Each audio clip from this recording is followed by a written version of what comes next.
ಎಲ್ಲರಿಗೂ spectacles of law ಚಾನಲ್ಗೆ ಸ್ವಾಗತ. So this is part 3 of tips for AIB exam preparation. This is very important. ನೀವು ತುಂಬ ಲಕ್ಷ ಕೊಟ್ಟು ಕೇಳಬೇಕು, ಯಾಕಂದರೆ ದಿಸ್ ರೀಲ್ ಆ್ಯಡ್ಸ್ ವ್ಯಾಲ್ಯೂ. ಏನಂದರೆ, ಈಗ ನೀವು ಸ್ಟೂಡೆಂಟ್ಸ್ ಇದ್ದೀರಾ, ಫೈನಲ್ ಇಯರ್ ಅಲ್ಲಿದ್ದೀರಾ ಅಥವಾ ಇನ್ನೂ ಲಾ ಇದ್ದೀರಾ ಅಂದರೆ ಇವಾಗಲಿಂದ ಬೇರೆ ಓದೋಕ್ಕೆ ಸ್ಟಾರ್ಟ್ ಮಾಡಿರಿ. ಸೊ ಎಲ್ಲೆಲ್ಲಿ ಏನೇನಿದೆ ಅನ್ನೋದು ನಿಮಗೆ ಕರೆಕ್ಟಾಗಿ ಗೊತ್ತಾಗಬೇಕು. ಸೊ ಬೇರೆ ಓದೋಕ್ಕೆ ಎಷ್ಟು ಪರ್ಫೆಕ್ಟ್ ಆಗ್ತೀರಾ ಅಷ್ಟು ನಿಮಗೆ AIBಗೆ ಈಸಿ ಆಗುತ್ತೆ. This is for law students.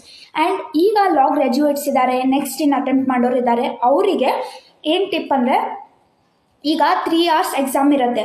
So ಬೇರೆಕ್ಟ್ ನೀವು ಲಾಸ್ಟ್ ಮೂಮೆಂಟಲ್ಲಿ ನಾನು ಅಲ್ಲಿ ಹೋಗಿ ಮಾಡ್ತೀನಿ ಅಂದರೆ ಸರಿ ಆಗೋದಿಲ್ಲ. ಅದು ಇವಾಗಲಿಂದ, ಈಗ ನೀವು ನೆಕ್ಸ್ಟ್ ಇಯರ್ ಅಟೆಂಪ್ಟ್ ಮಾಡೋರಿದ್ದೀರಾ ಅಂದರೆ ಇವಾಗಲಿಂದ ನಿಮಗೆ ಮಾಕ್ ಟೆಸ್ಟ್ ಕ್ವಶನ್ ಪೇಪರ್ ಸಿಗತ್ತೆ ಅಥವಾ ಹಳೆ ಕ್ವಶನ್ ಪೇಪರ್ ಸಿಗತ್ತೆ.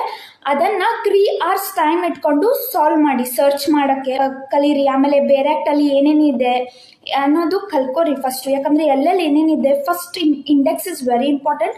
ಸೊ ಇಂಡೆಕ್ಸನ್ನು ಓದೋಕ್ಕೆ ಕಲ್ಕೋರಿ, ಇಟ್ಸ್ ವೆರಿ ಇಂಪಾರ್ಟೆಂಟ್.